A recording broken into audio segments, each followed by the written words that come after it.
Have you heard the one about the South Dakota farmer, the cow, the farmhand, and the man from the government? I'm PJTV's Scott Ott, joined now by Stephen Cruiser, sitting in for the errant Stephen Green, and Bill Whittle, this week playing the part of Bill Whittle. Well, men, according to a piece in the Wall Street Journal, it's estimated that 70% of America's milk is harvested by immigrant labor, many of them here in the country illegally. So when a South Dakota farmer bent over backward to comply with the immigration law by making sure that his farmhands had an H-2A work visa, you would think that the man from the government would celebrate his good citizenship, toasting him with a frothy cold glass of straight 4%. Instead, the man with the government badge entered the dairy, demanded documents, and spent 2 days grilling employees to build a case against the farmer and his family. You see, an H-2A visa is intended for seasonal farm workers, but the cow gets very fussy, not to mention bloated, if you milk her only seasonally. South Dakota also has one of the lowest unemployment rates in the nation, and the president of the state's Dairy Producers Association says that that most South Dakotans are like most Americans, they don't want to milk cows. Sadly, American farmhands hired from the shallow end of the labor pool tend to be unreliable. The hardworking immigrants tend to be illegal. Well, Stephen Cruiser, you conservatives want the government off the back of small business and out of our family lives, and you want to crack down on illegal immigrants. You must be torn in two by a story where the government intervenes in a family business to nail some immigrants with dicey documentation.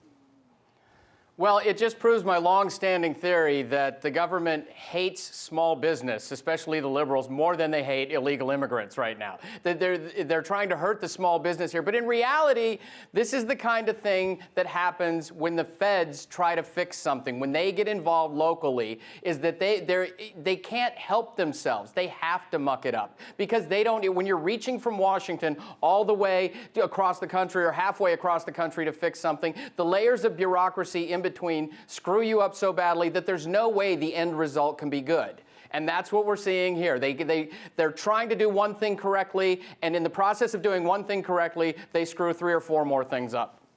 Well, Bill Whittle, ironically, if this farmer had simply hired immigrants trusting that their ID was valid, it's highly unlikely that he would have been busted. But by at least attempting to do the right thing, he alerted the government to the technical violation. Where's the line between right and wrong here? I think that line is somewhere in the same place as that government line between right and wrong was when we did that story about that tuna catch a while ago. Remember that, Scotty?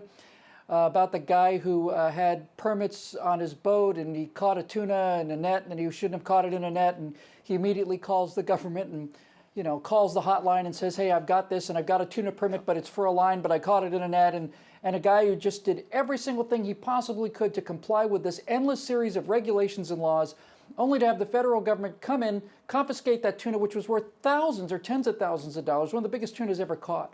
Remember that? Same kind of thing. No good deed goes unpunished when you're dealing with an organization that's become as much of an aneurysm as the federal government. And Steve's got it exactly right. You know, when you deal with something this big and this far away and this centralized and this remote, all of this stuff just gets to be a bloody mess. And this is why people like us are so against these over-regulations, not just because it's virtually impossible to comply with them, but when you do comply with them, you don't get any gratitude or any kind you don't even get left alone. Then people jump on you for how effectively you've complied with them. And when you live in violation of 35 or 50 or 100 federal laws at any given time of your adult life, you know you got a problem in this country.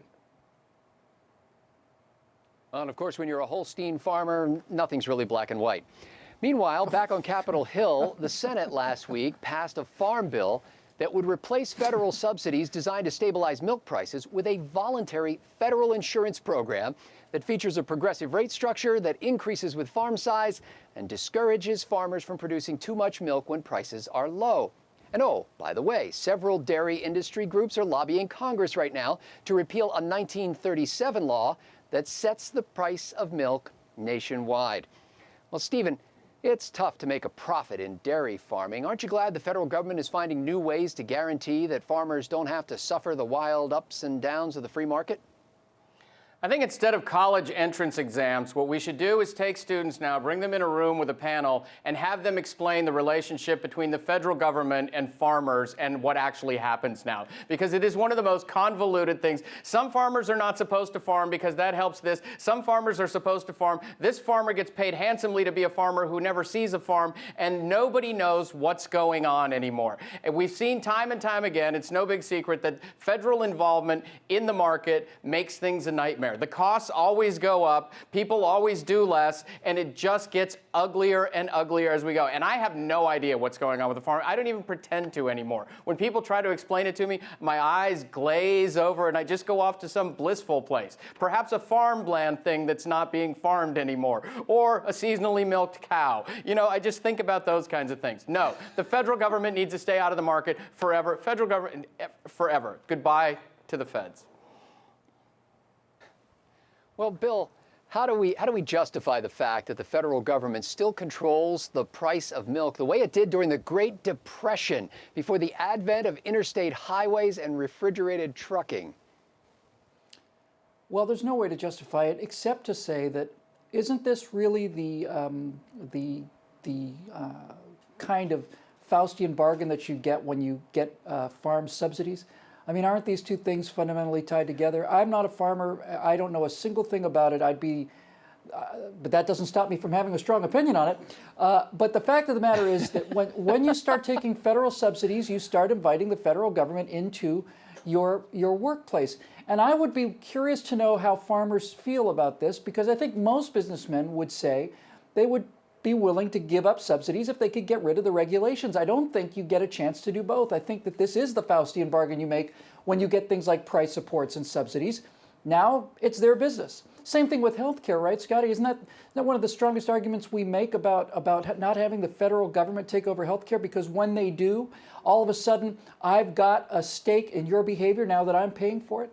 I think America is well overdue. I think we're 100 years overdue to simply cut the cord between the federal government and federal subsidies and federal regulations. Just wipe them out, get rid of them.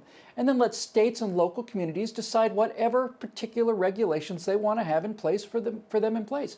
If a guy's got a farm and he doesn't use approved methods, he just marks it on his cart and he says, this is organic milk, I milked it this morning, and if you want to buy it, and if you don't, you don't. Treat people like adults. It's a remarkable idea.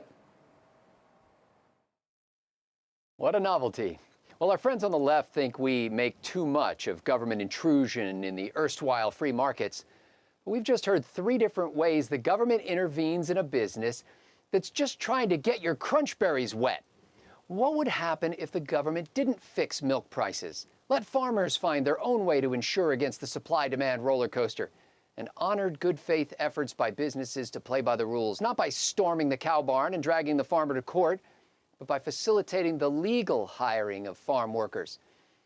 My pop grew up on the family dairy farm in Philadelphia. Yes, Philadelphia. As a young man, his dad drove the horses that pulled the milk wagon. He dipped the milk from the cans into the pitchers and bottles that customers set out on the porch. From boyhood, my pop worked full days, milking cows, stacking hay, and mucking out the barn. Of course, much of what they did would be in violation of federal law today.